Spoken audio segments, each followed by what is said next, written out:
Naquela noite, a casa da minha filha brilhava como uma cena saída de filme. As luzes amarelas se refletiam na mesa longa de jantar, a toalha branca impecável, as taças de vinho reluzindo. Uma bossa nova tocava baixinho, suave o suficiente para cobrir aqueles silêncios difíceis de nomear. O aroma do peru assado se espalhava no ar quente, familiar, e me fez pensar, por um instante, que aquela deveria ter sido uma noite tranquila de reunião familiar. Eu me inclinei para colocar a travessa com o peru sobre a mesa, quando Mariana, minha filha, se levantou de supetão. Não ergueu a taça, não olhou para o marido, nem para os filhos. Olhou diretamente para mim com uma frieza que eu não reconhecia naquela menina que um dia me segurou a mão para atravessar a rua. A partir de hoje, disse devagar, cada palavra caindo sobre a mesa como uma lâmina. Você não é mais parte desta família. Ninguém falou. O leve choque de uma colher contra o prato soou como uma pequena rachadura naquela sala elegante. Esperei chorar, mas as lágrimas não vieram. Em vez disso, abri minha bolsa, peguei um envelope pardo e o coloquei bem no centro da mesa, entre as velas, entre as taças, ainda pela metade. Então disse com uma calma que me surpreendeu. Abra-o, mas quando terminar, por favor, não volte a me chamar de mãe. Quando a primeira folha ficou à vista, toda a mesa congelou. E antes de continuar, permita-me dizer algo do fundo do meu coração. Estou muito feliz que você esteja aqui. Se você está ouvindo esta história comigo, deixe seu like. Inscreva-se no canal e me diga nos comentários de onde está me ouvindo. Quero saber até onde nossas histórias chegaram, porque tudo, na verdade, começou com um funeral e uma casa cheia de buganvílias, um lugar onde eu acreditei que a família era o porto mais seguro do mundo. Eu continuava de pé ali, naquela sala inundada de luz e do aroma do peru, quando as lembranças começaram a recuar em silêncio para uma manhã muito diferente. Sem barulho, sem luzes. Apenas a calma conhecida da casa em que vivi mais de 40 anos com seu Rafael. Aquela manhã começou como tantas outras. Ouvi o leve ranger da porta de madeira do quintal, um som velho e suave, suficiente para saber que meu marido já estava acordado. Seu Rafael sempre se levantava antes de mim. Gostava de aproveitar o pouco frescor da manhã para sair ao jardim, cuidar dos canteiros de flores e consertar aquelas coisas que, segundo ele, ainda podiam durar mais alguns anos. Eu continuava na cama, meio dormindo, meio acordada, ouvindo seus passos sobre o piso de azulejo, o som da água correndo lá fora, o cheiro de café coado que havia preparado na noite anterior ainda pairava no ar, misturado com o cheiro da terra úmida depois do orvalho. Era o cheiro de uma manhã comum e, justamente por ser tão comum, eu não tinha ideia de que estava vivendo os últimos minutos de outra vida. Letícia, não se esqueça de tomar café da manhã. Ele me chamou com a voz calorosa de sempre. Lembre-se de colocar o chapéu, respondi sem abrir os olhos. O sol da manhã também não é tão gentil. Ele riu. Ouvi claramente aquela risada. Depois tudo voltou ao silêncio. Quando acordei completamente, a luz do sol já entrava pela janela da sala de jantar. Servi café, saí para o quintal e chamei seu Rafael. Ninguém respondeu. Dei mais alguns passos e o vi ali, caído no meio do jardim cheio de buganvílias em flor. Estava muito quieto, quieto demais. Dizem que ele se foi rápido, sem dor. Eu acredito. Seu Rafael passou a vida inteira evitando ser um fardo para os outros, mas sua partida deixou em mim um vazio que nenhuma palavra podia preencher. A casa de repente se tornou perigosamente grande. O tic-tac do relógio de parede era ouvido com uma clareza insuportável, e a cadeira de madeira ao lado da janela onde ele se sentava todas as tardes para ler o jornal se tornou algo que eu não ousava mais encarar. Os dias seguintes passaram como envoltos em neblina. Fiz tudo o que era preciso. Liguei para os meus filhos, assinei papéis, recebi quem vinha dar os pêsames, mas sentia como se estivesse observando minha própria vida de fora. Mariana chegou muito cedo no dia em que soube. Abraçou-me na entrada com força, tanta que pude sentir seu coração batendo acelerado. Mãe, Eu já cheguei, disse com a voz trêmula. Você não precisa se preocupar com nada. Ivan vinha atrás carregando bolsas, olhando a casa como se estivesse fazendo um inventário mental de tudo o que havia para organizar. Ele disse as palavras certas. Ajudou-me a atender as pessoas, falou com o padre e com a funerária. Eu realmente agradeci por estarem ali. Marcelo chegou mais tarde com o voo de Porto Alegre. Quando entrou na sala e viu a foto do pai, ficou imóvel. Não chorou imediatamente. Baixou a cabeça por um bom tempo e depois se aproximou para me abraçar. Você comeu alguma coisa, mãe? Perguntou em voz baixa. Ainda estou de pé, respondi, tentando sorrir. Durante os dias do velório, minha casa ficou cheia. Parentes, amigos antigos, vizinhos que traziam pão, flores. Alguns ficavam para me contar histórias de seu Rafael, histórias que eu havia escutado centenas de vezes, mas que então voltava a escutar como se assim pudesse retê-lo um pouco mais. Mas quando a noite caía e todos iam embora, a casa voltava a mergulhar no silêncio. Eu me deitava sozinha naquela cama grande, estendia a mão para o lado esquerdo por costume e tocava o vazio frio. A solidão não chegou de repente, chegou devagar, pesada e ficou comigo. Foi em uma manhã assim, com a luz entrando pela janela da sala de jantar, que Mariana se sentou na cadeira de seu pai. Ninguém havia ocupado aquela cadeira desde o funeral. Eu notei e o coração apertou um pouco. Mãe, começou com uma voz mais suave do que o habitual. Você não pode ficar sozinha assim para sempre. Larguei a xícara de café sobre a mesa e olhei para ela. Eu vivi aqui a vida inteira, mas agora é diferente. Disse Mariana mais rápido, como se temesse que eu chegasse a pensar nisso. A casa é muito grande, você sozinha. E se você escorregar? E se algo acontecer à noite? Quem vai perceber? Isso me preocupa muito. Ivan se apoiou no batente da porta da cozinha e entrou na conversa. Hoje em dia há muitos lugares muito bons para idosos, mãe. Segurança, enfermeiras, atividades. Você teria com quem conversar todos os dias. Eu guardei silêncio. Sabia que eles não estavam totalmente errados, mas na voz de Mariana havia algo ao mesmo tempo suave e apressado. Como se ela já tivesse traçado esse caminho para mim há muito tempo. Se a mãe precisar, continuou. Hesitou um pouco. Pode vir morar conosco ou se mudar para um lugar mais prático. Eu cuido de tudo. Essa frase, eu cuido de tudo, caiu no meu coração justamente quando ele estava mais frágil. Eu tinha acabado de perder meu marido. Estava cansada e naquele momento alguém dizer, deixa comigo, soou como um salva-vidas no meio do mar. Não respondi de imediato. Levantei-me, servi mais café e olhei para o jardim. As buganvílias continuavam a florescer com força, apesar de quem as cuidava já não estar lá.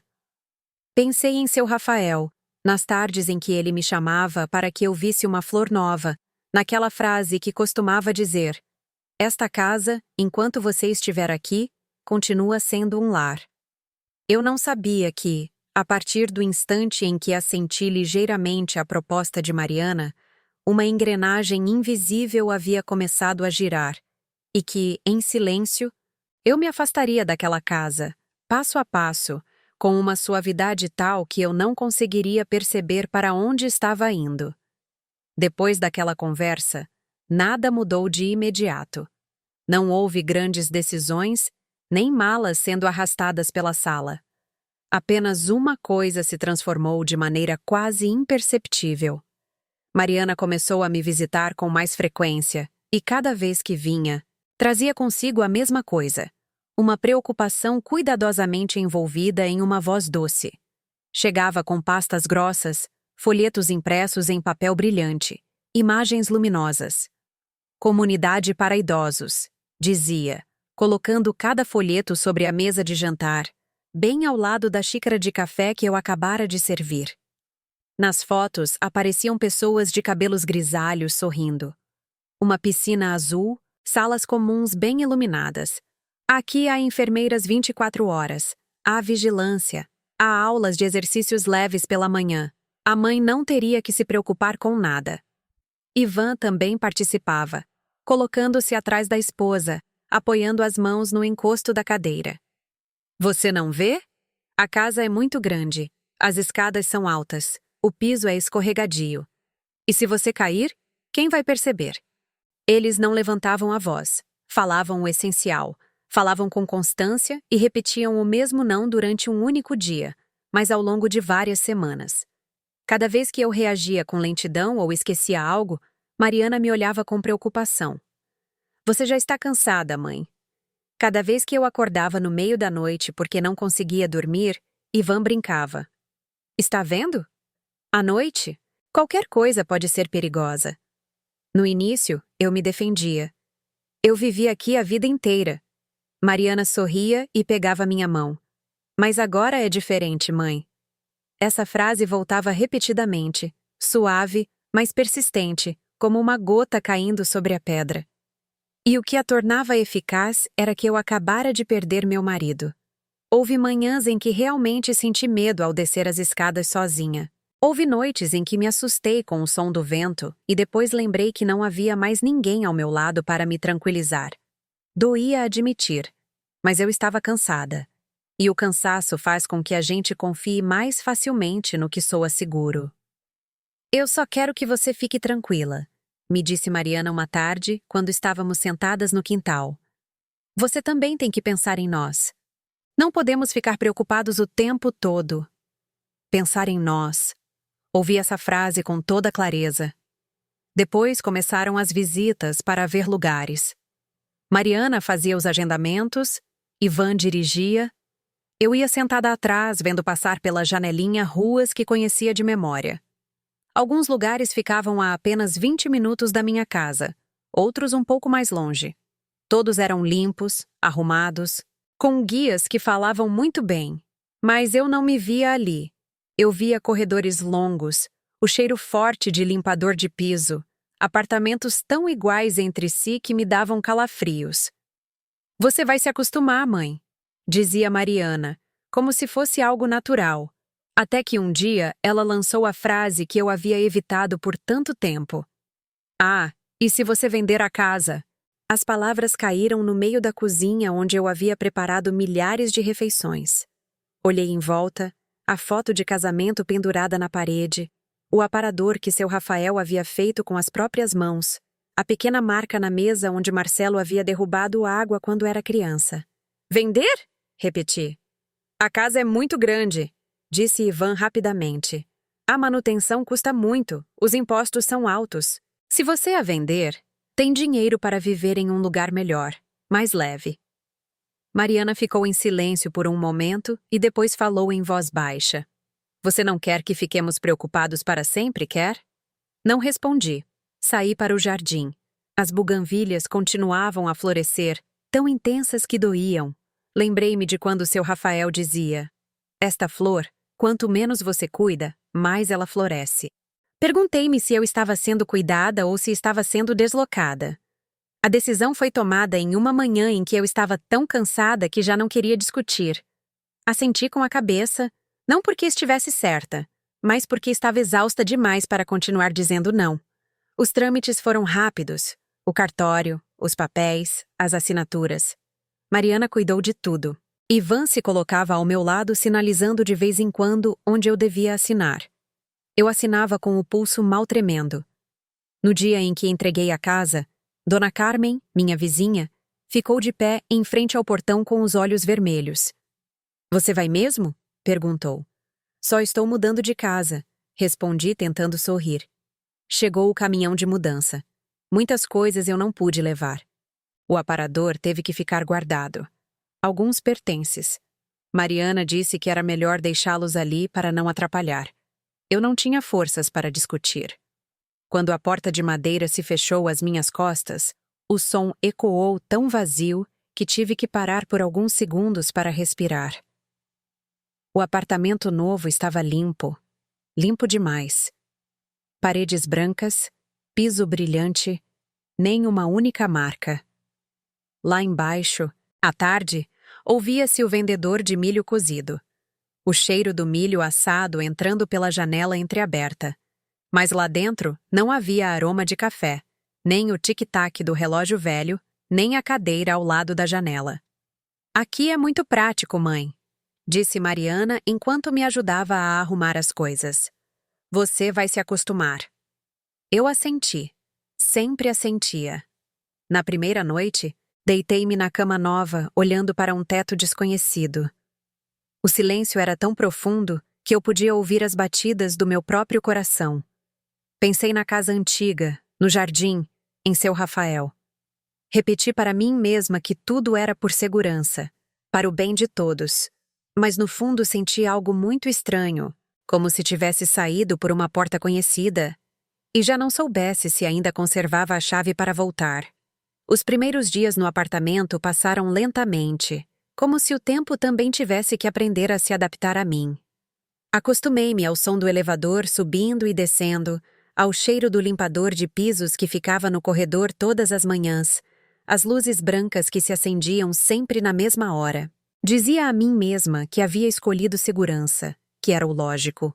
E enquanto eu estava ocupada aprendendo a viver de outra maneira, Mariana começou a ligar com mais frequência.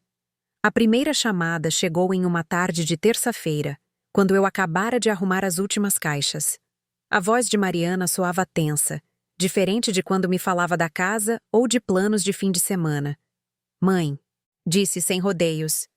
Não sei mais a quem recorrer. Sentei-me na beirada da cama. "O que está acontecendo, filha?" "O Ivan. A comissão deste mês atrasou. O banco ligou esta manhã. A hipoteca já venceu."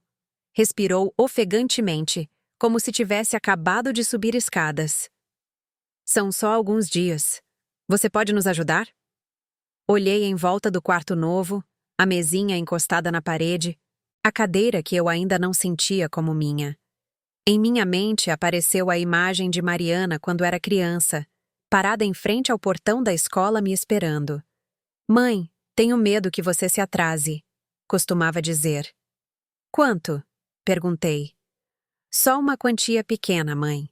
Nós devolvemos assim que o dinheiro entrar." Transferi o dinheiro naquela mesma noite. O movimento no telefone foi tão rápido que eu nem sequer havia terminado de pensar nisso. Repeti para mim mesma. A família se ajuda. O que há de errado nisso? Na semana seguinte, Mariana ligou de novo. Desta vez era o seguro do carro. "Se não pagarmos a tempo, seremos multados." Sua voz trazia uma ponta de vergonha. Muito bem medida. Voltei a transferir. Depois veio a mensalidade de Camila. Depois a conta do dentista de Benjamin. Cada vez a mesma frase de encerramento. "Mãe, só nos ajude desta vez." O estranho é que ela nunca pedia uma quantia grande. Não havia nenhum número que me fizesse hesitar. Eram valores razoáveis o suficiente para que eu dissesse sim, sem sentir dor. E cada vez que eu transferia, Mariana me mandava uma mensagem longuíssima. Agradecia. Dizia que eu era o sustento da família. Dizia que tinham sorte de me ter. Essas palavras aqueciam meu coração. Pelo menos por um instante. Comecei a me acostumar a esse novo ritmo. A cada poucos dias, uma ligação, e com cada ligação, uma razão lógica. E eu, uma mulher que acabara de perder o marido e de sair da própria casa, sentia que ainda era útil. Essa sensação era mais perigosa do que eu imaginava. Houve uma vez em que Marcelo ligou de Porto Alegre para saber se eu estava me adaptando. "Você está bem, mãe?" perguntou. "Bem", respondi. Não lhe contei sobre o dinheiro, não porque estivesse escondendo, mas porque na minha cabeça era algo menor, coisa de família. Mas minha conta bancária começou a refletir algo diferente. Eu via o saldo diminuir mês a mês. No início pensei que estava me equivocando. Depois pensei que talvez fosse pelos gastos da mudança, por ter que comprar coisas novas. Não queria suspeitar. Suspeitar significava fazer perguntas, e eu ainda não estava pronta para isso. Mariana era tão hábil que eu não percebia para onde estava me arrastando. Havia dias em que ligava apenas para conversar. Perguntava o que eu tinha comido, se eu tinha dormido bem, e no final da ligação, com toda a naturalidade: Ai, mãe, eu me esquecia de te dizer. Comecei a escutar as mesmas histórias com pequenas variações. Que a estrutura de comissões de Ivan havia mudado, que a empresa estava se reorganizando, que o mercado estava difícil. Eu escutava e assentia, embora não entendesse tudo. Aquelas palavras soavam distantes, mas o suficiente para acreditar que tudo se ajeitaria. Uma tarde, sentei-me na varanda do apartamento ouvindo o vendedor de milho cozido lá embaixo, com o cheiro do milho assado subindo com o vento. Abri o aplicativo do banco apenas para conferir. O número que apareceu me deixou imóvel por alguns segundos. Não porque já estivesse vazia, mas porque eu não me lembrava de ter gastado tanto. Eu me tranquilizei. Estou ajudando meus filhos. O dinheiro no final é só dinheiro. Seu Rafael dizia isso, mas seu Rafael também dizia: não deixe que ninguém presuma de sua bondade. Essa frase voltou baixinha, como um sussurro. Naquela noite, Mariana ligou de novo. Desta vez, sua voz soava mais leve, quase alegre. Mãe, eu acho que na próxima semana já vai estar tudo certo. Eu prometo. Você já me prometeu muitas vezes, eu disse, meio brincando, meio sério. Do outro lado, ela ficou em silêncio por um segundo. Depois riu. Não se preocupe, mãe. É só uma fase. Desliguei e deixei o telefone sobre a mesa. Percebi que já estava contando as ligações, que já estava adivinhando o motivo. Mas cada vez que pensava assim, repreendia-me por pensar mal, porque Mariana sempre sabia encerrar com uma frase que me amolecia. Se não fosse por você, mãe, não saberíamos o que faríamos. E eu, uma mãe que passou a vida carregando, voltei a carregar. Não sei exatamente em que momento deixei de fazer perguntas. Talvez tenha sido desde que não tinha mais uma casa para onde voltar cada vez que precisava de silêncio. Talvez tenha sido desde que estas paredes brancas do apartamento me davam medo de enfrentar a verdade. Só sei que, aos poucos, estava deslizando para um papel novo, um papel que ninguém nomeava, mas que todos esperavam que eu continuasse a cumprir. Uma noite, quando apaguei a luz para dormir, o telefone voltou a vibrar. Uma mensagem de Mariana apareceu na tela. Mãe, você já dormiu? Olhei aquela luz no meio da escuridão e, de repente, um nó se formou no meu peito. Eu soube, mesmo antes de ler o que viria a seguir, que outro, só desta vez, estava me esperando do outro lado. Aquela tarde tinha começado tão normal que eu nem imaginava que mudaria a forma como eu veria tudo. Camila chegou ao meu apartamento depois da escola, ainda com o uniforme cheirando a sol e a poeira da rua. Ela sempre trazia uma energia jovem que fazia aquele quarto tão branco se sentir menos frio. Deixou-se cair no sofá, tirou os sapatos e começou a falar sem parar enquanto fazia tudo. Vó, hoje na escola tivemos uma cerimônia pequena. Fui escolhida para ler um discurso curto. Sério? Sorri. Deixa eu ver as fotos. Camila, emocionada, abriu o celular e foi passando rápido as imagens. Seu rosto brilhava em cada quadro. Em cima do palco, atrás um fundo cheio de cores, seus colegas aplaudindo. Olhei para ela e senti que algo quente se acendia dentro de mim. Pelo menos no meio de toda essa bagunça, meus netos continuavam crescendo. Vó, vou deixar o celular um pouquinho. Vou à cozinha beber água, disse e deixou o telefone sobre a mesinha. Eu assenti ainda olhando a tela. Quando ela se virou, eu tentei desligá-la para deixá-lo ali. Meu dedo tocou o celular e abriu um story.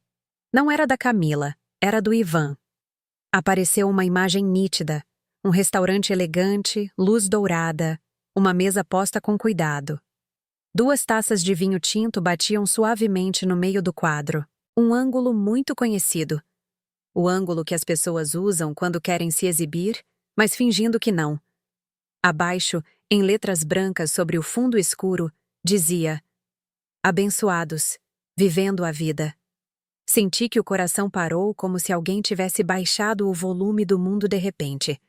Apenas alguns dias antes, Mariana havia me ligado chorando, dizendo que não tinham dinheiro suficiente para pagar os trâmites de universidade de Camila. Eu me lembrava perfeitamente. Eu estava parada junto à janela, ouvindo os carros passarem, pensando que tinha que ajudar. Voltei a olhar a tela. A foto não desapareceu. Disse para mim mesma: talvez seja uma foto antiga. Mas em um canto vi o tempo. Há 2 horas. Engoli em seco. Eu não estava procurando. Não fiz de propósito. Apenas deslizei. Como se faz quando uma porta já está entreaberta. O story seguinte apareceu. Uma piscina de um azul intenso, espreguiçadeiras brancas impecáveis, toalhas dobradas com cuidado, um resort do qual eu nunca tinha ouvido falar, mas que só de olhar dava para perceber que não era barato. Depois apareceu outra foto. Um relógio novo no pulso de Ivan, o mostrador brilhando sob o sol, um texto curto abaixo. Pequenos mimos. Esses pequenos mimos em minha mente começaram a se acumular sobre as ligações de madrugada. As vozes preocupadas, as promessas de pagar na próxima semana. Senti um arrepio percorrer minhas costas. Vó, Camila me chamou da cozinha.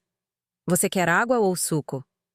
O que for, minha filha, respondi, e minha própria voz me soou estranha. Deixei o telefone sobre a mesa, mas a tela continuava acesa. Uma parte de mim queria desligá-lo imediatamente, fingir que não tinha visto nada, mas outra parte, a que havia guardado silêncio por tempo demais, segurou minha mão. Sentei-me e fiquei olhando para o vazio. O relógio de parede do apartamento de repente era ouvido com uma clareza cruel. Tic-tac, tic-tac. Lembrei-me de seu Rafael. Lembrei-me de uma noite há muito tempo, quando estávamos sentados na mesa de jantar antiga, calculando gastos. O dinheiro não mata ninguém, ele me disse uma vez com calma. Mas a ambição mata. Naquela época, eu ri pensando que ele exagerava. Agora, essa frase ressoava dentro de mim, não forte, mas insistente. Camila saiu com o copo, deixou-o sobre a mesa, pegou o telefone sem notar meu olhar. Eu me esqueço do celular o tempo todo. Ela riu. Minha mãe sempre me repreende. Eu assenti, esforçando-me para manter o rosto normal. Eu não queria que a menina visse nada em meus olhos naquele momento. Quando Camila foi embora, o apartamento voltou àquela quietude de sempre. Levantei-me e saí para a varanda. Já estava caindo a tarde. Lá embaixo, o pregão do vendedor de milho cozido se misturava com o cheiro do milho assado e a fumaça dos carros. A vida continuava constante, despreocupada. Perguntei-me, o que foi que eu perdi? Não uma vez, muitas vezes, demasiadas. As ligações de só desta vez, os valores que não eram para tanto, os agradecimentos doces.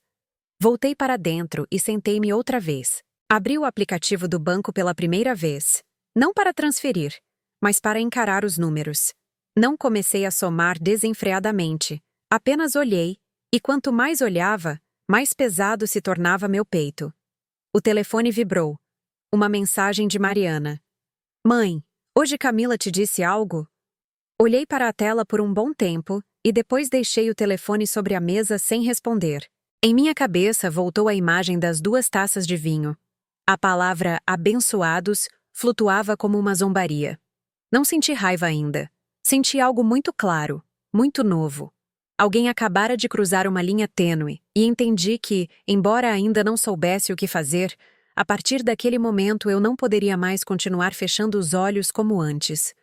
Naquela noite, não consegui dormir, não por medo, mas porque minha cabeça dava voltas, como se as últimas peças estivessem buscando seu lugar sozinhas. A imagem das 2 taças na tela aparecia e desaparecia, e depois retornavam os números da minha conta. Já não evitei nada. Abri mês por mês, linha por linha de transferências, lendo devagar, como quem finalmente retoma um livro que deixou abandonado por tempo demais.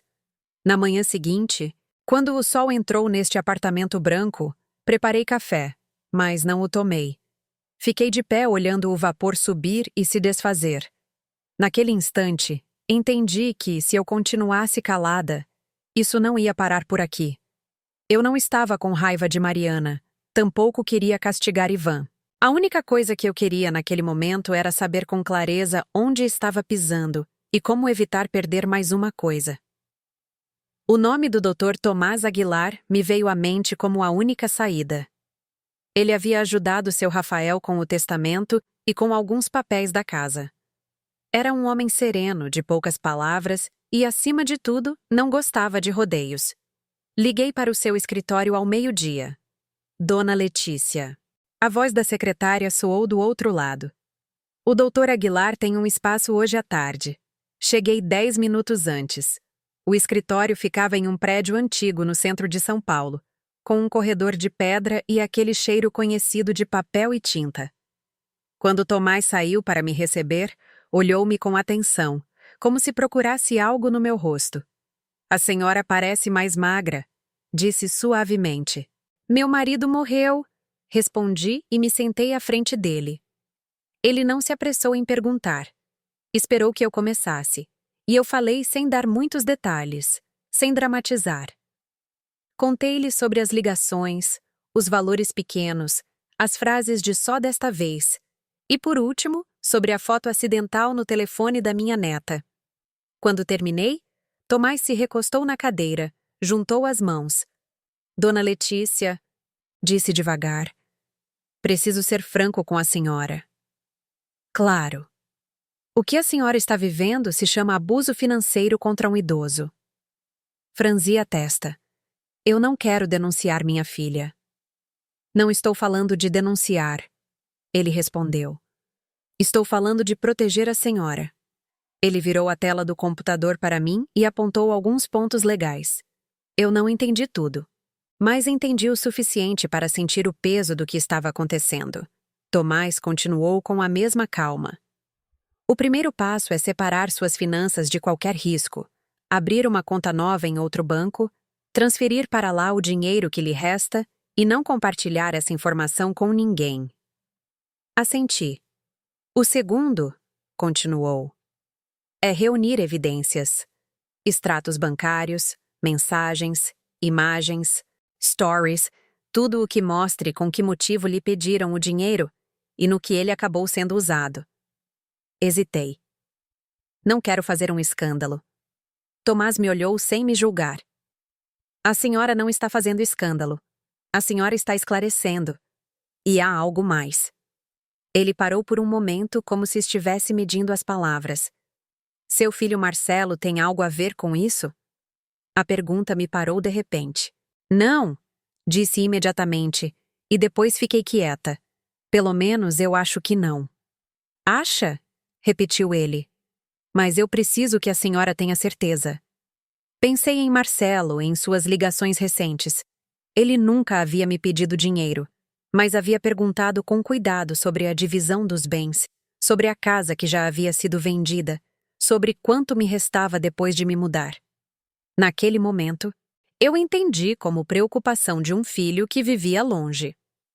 Eu não acho que Marcelo faria algo de ruim, disse baixando a voz. Espero que não, respondeu Tomás. Mas em situações como esta, o dinheiro costuma tornar tudo mais complicado. Ficamos em silêncio por alguns segundos. Olhei para minhas mãos e vi as rugas com clareza, como se antes nunca as tivesse notado. Eu não me sentia uma vítima. Sentia-me alguém que havia confiado demais.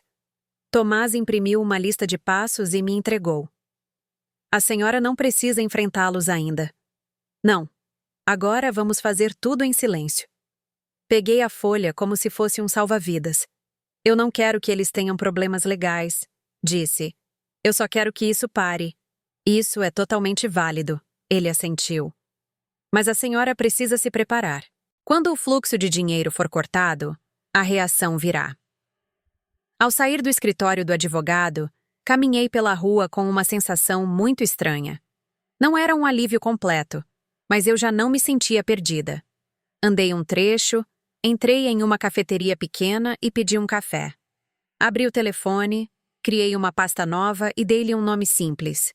Documentos. Comecei a guardar tudo. As mensagens de Mariana, as notificações das transferências, as capturas dos stories que consegui salvar antes que desaparecessem. Cada vez que guardava algo, sentia que o coração se apertava um pouco, como se estivesse escrevendo com minhas próprias mãos aquilo que não queria aceitar. À noite, Marcelo ligou. "O que você fez o dia todo, mãe?" "Fui ver um advogado." Eu lhe respondi com a verdade. Do outro lado, ele ficou em silêncio por um segundo. "Aconteceu algo, mãe?" "Ainda não," eu disse. "Só preciso colocar algumas coisas em ordem. Se você precisar que Eu já sei." O interrompi, e minha voz se suavizou. "Só quero que tudo fique claro." Desliguei e fiquei sentada no apartamento. Naquela quietude que eu já conhecia, soube que, a partir daquele momento, estava entrando em outra fase sem gritos, sem drama, mas que me exigia estar mais desperta do que nunca. E embora eu repetisse para mim mesma que não ia acusar meus filhos, também entendi que a verdade, uma vez que lhe é dado um nome, já não volta a dormir do mesmo jeito. A ligação chegou quando eu já tinha apagado quase todas as luzes. Só restava acesa a luminária ao lado do sofá. Aquela luz amarela e suave que caía sobre um piso tão limpo que parecia sem alma. Eu acabara de deixar o livro na mesa quando o telefone vibrou. Na tela apareceu o nome de Camila. Aquela hora, a menina quase nunca me ligava. "Vó." Sua voz saiu muito baixinha, como se não quisesse que ninguém a ouvisse. "Posso falar com você um pouquinho?"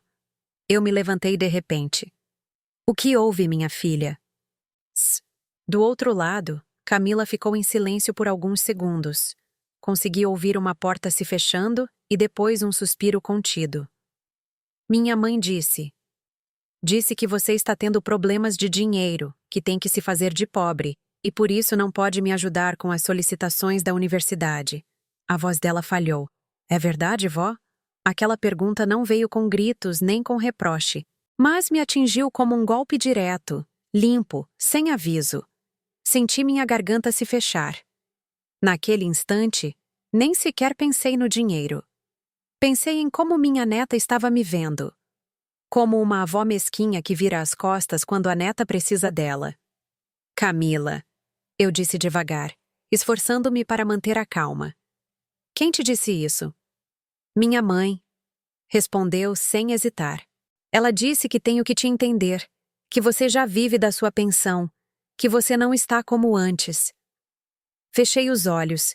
Em minha cabeça se alinharam, um após o outro, os mensagens longuíssimas de agradecimento de Mariana, as ligações urgentes pedindo dinheiro, as promessas de "depois eu te pago", tudo em uma fila perfeita. Eu já entendia. Não era só o dinheiro. Eles haviam decidido contar a história de uma forma que lhes convinha, e naquela história, eu era a vilã. "Eu achei estranho", continuou Camila, ainda mais baixinho. "Por quê?" "Porque outro dia meu pai se gabou para um amigo meu de uns tacos de golfe novos. Ele disse que comprou para se dar um mimo, e meu amigo diz que isso custa caríssimo." Abri os olhos. "Seu pai disse isso?" "Sim," ela respondeu. "E também o relógio novo. Ele o usa para ir trabalhar. Minha mãe diz que é um presente antigo, mas eu o vi na internet e é muito parecido com o que acabou de sair." Não falei de imediato. Tive medo de que, se abrisse a boca, as lágrimas escorressem antes que eu pudesse detê-las. Camila não precisava da minha raiva, precisava da verdade, mas dita com tranquilidade. "Camila," eu disse por fim, "eu não estou me fazendo de pobre e também não estou te negando nada." Do outro lado, ouvi uma pequena inspiração. "Então por que minha mãe diz isso, vó?" Essa pergunta doeu mais do que qualquer acusação. Girei o rosto e olhei para a janela. Lá embaixo, as luzes dos carros se esticavam como linhas longas. A vida continuava igual, indiferente. "Há coisas de adulto", respondi, "que às vezes os adultos contam de uma maneira que magoa os outros. Eu não quero que você fique no meio." Camila não disse nada. Pensei que ela havia desligado até ouvir sua voz apertada. "Eu não quero pensar mal de você, vó." "Eu sei", eu lhe respondi. "E agradeço por você ter me perguntado de frente." A ligação terminou em um silêncio suave, mas quando a tela se apagou, eu não consegui mais aguentar. Deixei o telefone sobre a mesa, curvei-me para a frente e chorei sem soluços, sem barulho, apenas lágrimas caindo rápido, muitas, como se estivessem esperando por tempo demais. Chorei por seu Rafael, pela casa velha, pelas manhãs tranquilas que se foram. Chorei por mim, pela confiança que eu acreditava ser natural, mas sobretudo chorei ao entender que Mariana e Ivan haviam envolvido seus filhos em tudo isso. Estavam lhes ensinando uma mentira e estavam me usando como desculpa. Quando as lágrimas foram acabando, eu me endireitei. O peito ainda doía, mas a cabeça clareou como nunca. Eles haviam cruzado uma linha. O dinheiro pode cegar, mas distorcer a verdade para uma criança, isso já não era um acidente. Levantei-me, fui até a cozinha e servi um copo de água. Minhas mãos já não tremiam. Eu percebi e até me surpreendi, como se algo dentro de mim tivesse saído do lugar. A fraqueza se afastou e deu lugar a uma firmeza que eu não sabia que ainda tinha. O telefone vibrou outra vez. Uma mensagem de Mariana. Camila acabou de falar com você. Você não deveria estar dizendo coisas de adultos para a menina. Fiquei olhando aquelas palavras por um bom tempo. Não senti fúria nem tristeza. Senti algo frio e claro percorrendo minhas costas. Eles haviam decidido me culpar, e quando a verdade ameaçava aparecer, escolheram me calar. Não respondi. Abri a pasta documentos e adicionei uma nova nota. Anotei a data e a hora da ligação. Não escrevi emoções, apenas fatos, linha por linha. Exatos. Depois liguei para o Dr. Tomás Aguilar. Acho que temos que conversar mais, eu lhe disse quando ele atendeu. Acabou de acontecer algo e eu não posso mais agir como se não existisse. Ele não me pediu detalhes por telefone, apenas disse: venha amanhã ao meu escritório, vamos revisar com calma. Ao desligar, voltei para a sala. Sentei-me no sofá, no mesmo lugar onde horas antes ainda acreditava que tudo podia ser salvo com o silêncio. Agora eu entendia que o silêncio também é uma escolha, e neste caso, só servia para que outros continuassem mentindo por mim. Pensei em Camila, em sua voz suave, na forma como me perguntou com todo o respeito que uma menina tem pela avó em quem confia. Soube que, a partir deste momento, eu não estava apenas protegendo meu dinheiro, estava protegendo a verdade. E quando tocam na verdade meu coração, embora continue doendo, já não fica tão mole quanto antes. Naquela manhã, Mariana me ligou mais cedo do que o normal. Sua voz era outra, leve, calorosa, com um tom mimado que eu não ouvia há muito tempo. Mãe, ela disse, hoje à noite vamos fazer um jantar em família. Faz muito tempo que não nos sentamos direito como deve ser. Você vem? Fiquei calada por alguns segundos. Desde a ligação de Camila, entre Mariana e eu, só haviam restado mensagens curtas, aguadas. Aquela ternura repentina me colocou em guarda, mas eu não disse não. Respondi simplesmente: está bem. Passei a tarde me preparando, não porque acreditasse na reconciliação, mas porque eu queria que tudo estivesse correto. Escolhi um vestido em um tom escuro, nem novo nem velho, aquele que seu Rafael costumava dizer que me fazia parecer em paz. Levei uma pequena travessa com um doce tradicional que Mariana adorava e o envelope pardo que eu já havia preparado antes. Não era grosso, mas pesava. A casa de Mariana estava iluminada quando cheguei. A luz amarela rebatia nas paredes. O cheiro de comida enchia o ar. Mariana abriu a porta e me abraçou mais do que o necessário. Você está linda, mãe, disse, separando-se para me olhar de cima a baixo. Que bom que você veio. Ivan também saiu com um sorriso largo e um olhar que se desviou por um instante rapidíssimo. Camila e Benjamin me cumprimentaram como sempre, com naturalidade. Acariciei a cabeça de Benjamin e cruzei os olhos com os de Camila. Ela me olhou como se quisesse me dizer algo e depois se conteve. O jantar transcorreu tranquilo. Tranquilo demais. Mariana me perguntou se estava gostoso. Ivan contou coisas do trabalho sem mencionar dinheiro. Eu ouvi, assenti, sorri quando era preciso sorrir. Por dentro, Cada detalhe se encaixava no seu lugar, como peças de xadrez já dispostas. Depois da sobremesa, Mariana se levantou para recolher. Ivan serviu mais água. O ambiente relaxou um pouco. Aquele relaxamento conhecido antes que alguém diga o que não quer dizer. Mãe, começou Mariana com a voz mais lenta. Temos que conversar. Larguei a colherzinha. Estou te ouvindo. Ivan se inclinou para a frente. Não queremos te preocupar, mas a situação do banco está urgente. Suspirou no momento exato. Só precisamos de uma quantia grande para chegar à data. Depois a gente se vira. Mariana me olhou com os olhos vermelhos. Mãe, nos salve só desta vez. Eu prometo. Não respondi imediatamente. Meti a mão na bolsa e peguei o envelope pardo. Coloquei-o bem no meio da mesa, entre o copo de água e o prato da sobremesa, ainda com um pouquinho de calda. O som do papel contra a madeira foi suave, mas foi o suficiente para que a sala ficasse muda. O que é isso, mãe? Perguntou Mariana, tentando sorrir. O que vocês precisam? Eu disse. Mariana abriu o envelope. A primeira folha que saiu era uma tabela por datas, linhas limpas, retas. Dia, hora, valor, motivo. Vi a mão dela tremer. Ivan se aproximou para ver e ficou pálido, como se o sangue tivesse sumido. E isso é... Gaguejou Mariana. Todos os seus, só desta vez. Eu disse com a voz uniforme. E isto também. Inclinei o envelope para que vissem as capturas dos stories. Restaurante chique, vinho tinto, resort, coisas novas. Não precisei apontar nada.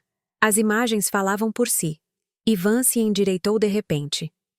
Letícia, talvez haja um mal-entendido. Eu o cortei sem elevar a voz. Não há nenhum mal-entendido. Mariana passou as folhas rapidamente, apertando os lábios. De onde você tirou tudo isso? De onde vocês deixaram à vista? Respondi. E do banco que é meu. A casa afundou em silêncio. Eu me levantei. A cadeira se moveu apenas para trás. Um ruído pequeno, mas claro. Olhei para Mariana e depois para Ivan. Se vocês usaram a família como uma conta a pagar, eu disse, e cada palavra caiu como pedra sobre a mesa. Então, hoje eu já a quitei. Camila soltou um pequeno suspiro. Benjamin olhou do rosto da mãe para o do pai sem entender tudo, mas entendendo o suficiente para não dizer nada. Ivan abriu a boca para falar e parou. Mariana fechou o envelope como se quisesse esconder o que acabara de ser descoberto. Agora não, disse atropeladamente, na frente das crianças. Justamente por causa deles, eu lhe respondi. Por isso digo agora. Eu não repreendi, não gritei, apenas disse o necessário e me calei. O silêncio se tornou pesado, como se ninguém ousasse cortá-lo. Mariana levantou o rosto e o olhar endureceu. Se você não ajudar, disse, e a voz dela gelou. Então, a partir de hoje, você não é mais família. Não é mais nada nosso. Essa frase caiu sem espetáculo, mas com profundidade. Olhei para ela por um bom tempo. Vi a menina que se agarrava ao meu ombro quando tinha medo da tempestade. E vi a mulher que estava à minha frente, a que já havia escolhido outro caminho. Assenti levemente. Já te ouvi. Peguei o envelope e tirei uma folha final. Coloquei-a sobre a mesa outra vez e isto, eu disse, para vocês continuarem lendo. Coloquei o meu casaco. Quando minha mão tocou a maçaneta da porta, a casa continuava em silêncio. Não me virei, não porque não doesse, mas porque eu sabia que, se me virasse naquele momento, tudo seguiria por outro caminho. E eu precisava manter a ordem do que acabara de deixar sobre aquela mesa. A sala ficou quieta alguns suspiros depois da frase de Mariana, como se ninguém terminasse de acreditar que ela havia dito aquilo. Eu ouvia meu coração lento e firme, enquanto em seus rostos começava a crescer o descontrole. Então você não é mais família, repetiu Mariana, agora mais alto, a voz tremendo. Desapareça das nossas vidas. Ivan se levantou de repente. A cadeira raspou o chão com um som seco. É isso mesmo, disse com uma raiva incontida. Não precisamos de ninguém vindo aqui para nos humilhar.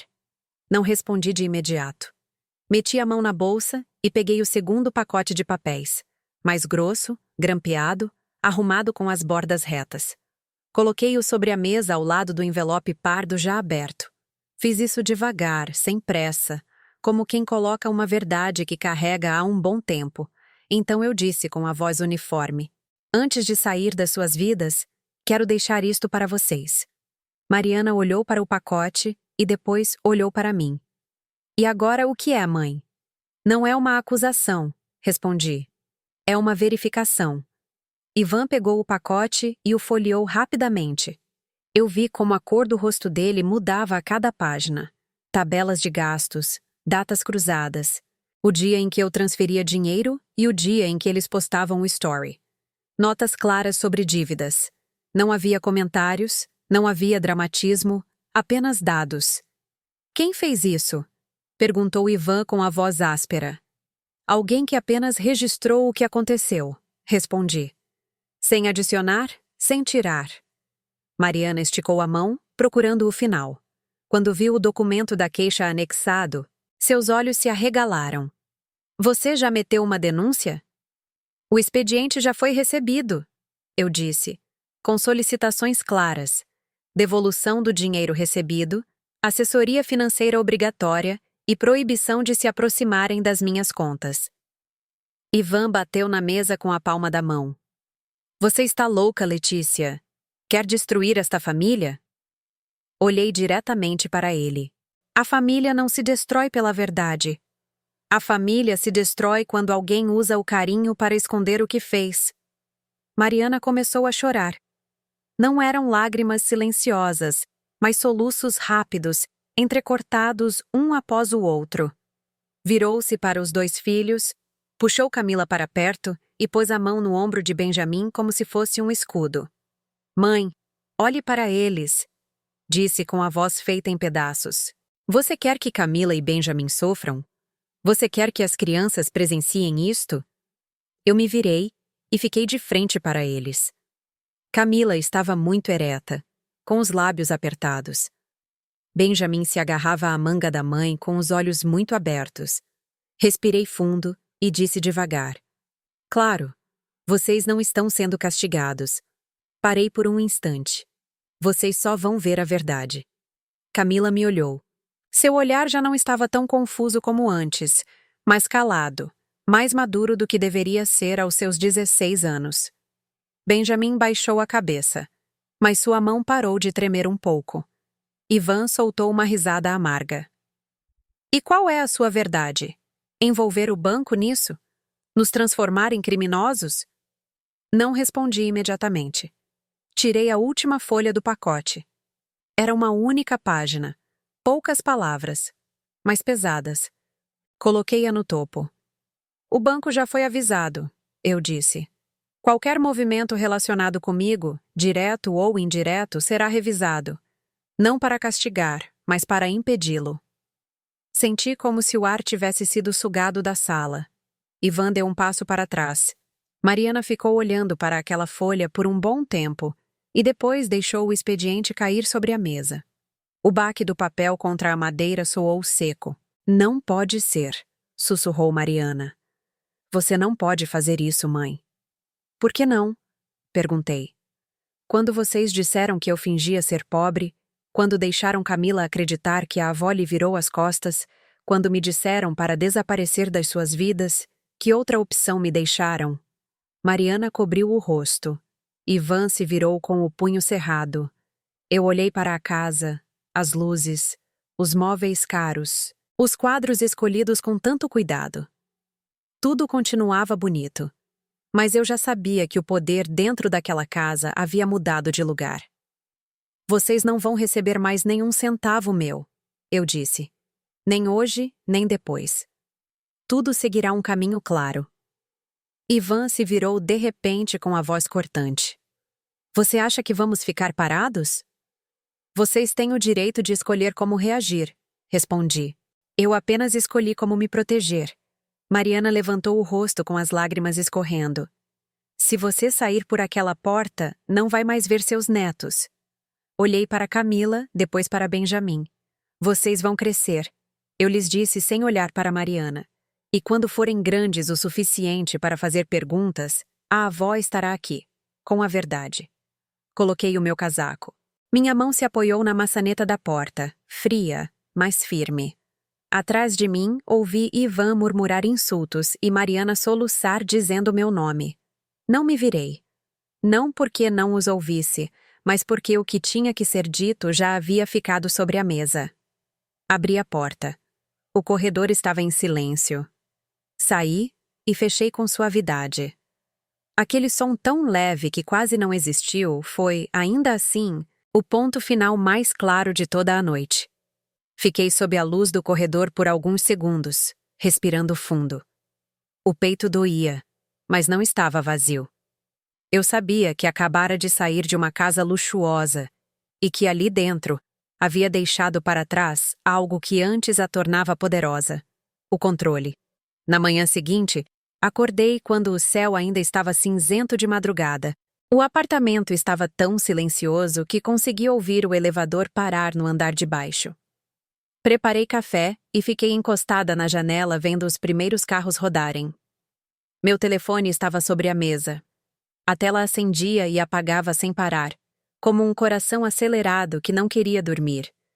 Primeiro vieram as mensagens, depois a ligação, depois outra mensagem. Mariana. Mãe. Perdão. Podemos conversar outra vez? Ivan. Letícia, temos que resolver isso em paz. Não aumente a situação. Um número desconhecido. Se a senhora não retirar a denúncia, as consequências serão muito desagradáveis. Olhei para tudo.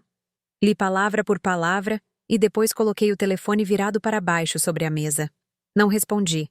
Não por desprezo, mas porque entendi algo.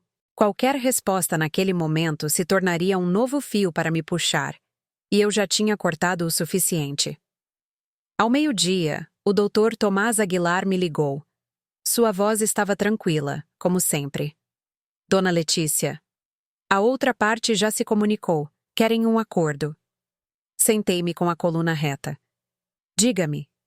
Eles aceitam devolver o dinheiro com um calendário de pagamentos.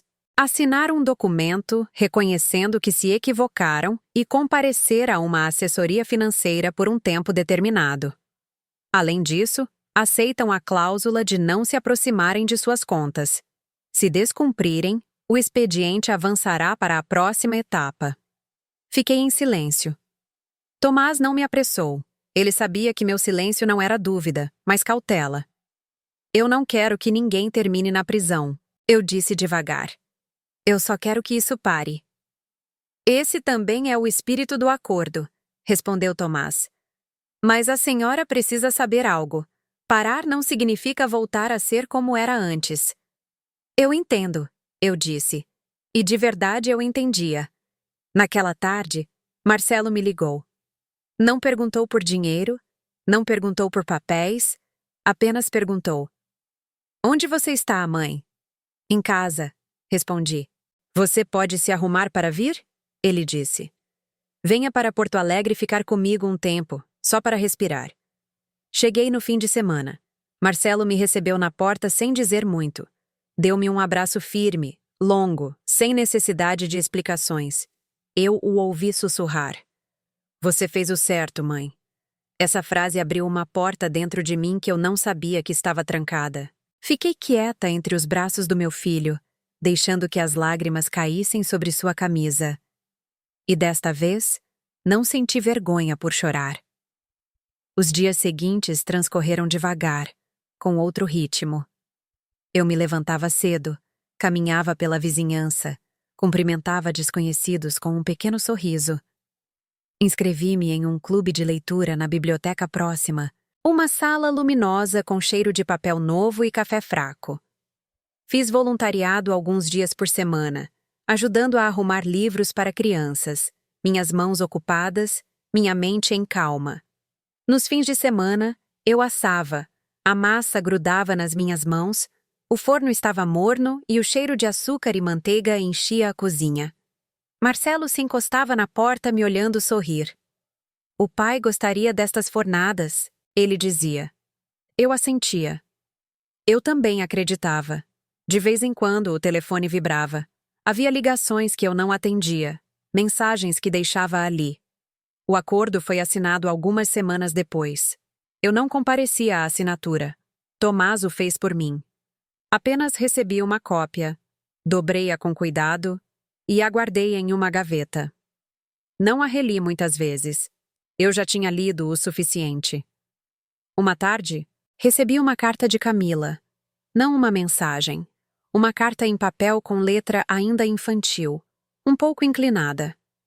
Ela escreveu que havia sido aceita em várias escolas, que estava trabalhando meio período, que entendia que nem sempre os adultos dizem a verdade.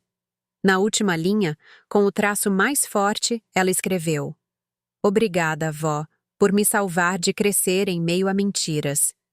Dobrei a carta e levei a mão ao peito. Há agradecimentos que não nos enchem de orgulho, mas de paz. Este foi um deles. À noite, sentei-me sozinha na varanda, ouvindo o vento entre as árvores.